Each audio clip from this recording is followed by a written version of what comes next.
കിണർ എന്തുകൊണ്ടാണ് വൃത്താകൃതിയിൽ നിർമ്മിക്കുന്നതെന്നറിയാമോ? എന്തുകൊണ്ട് ചതുരാകൃതിയിലോ ത്രികോണാകൃതിയിലോ മറ്റു ഷേപ്പിലോ കാണുന്നില്ല?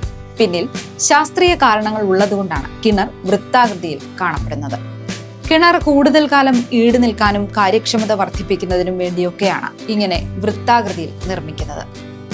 വെള്ളം എല്ലാ സ്ഥലത്തും തുല്യമായി വിതരണം ചെയ്യാനും, കൂടാതെ കിണർ വൃത്താകൃതിയിൽ അല്ലെങ്കിൽ ചുറ്റുമതിലിന്റെ ബലം കുറയാനും സാധ്യതയുണ്ട്. കിണറിൽ വെള്ളം നിറയുമ്പോൾ ഭിത്തികളിൽ കൂടുതൽ സമ്മർദ്ദമുണ്ടാകും. വൃത്താകൃതിയിലാകുമ്പോൾ പ്രഷർ എല്ലാ ഭാഗത്തേക്കും തുല്യമായി വിതരണം ചെയ്യപ്പെടും.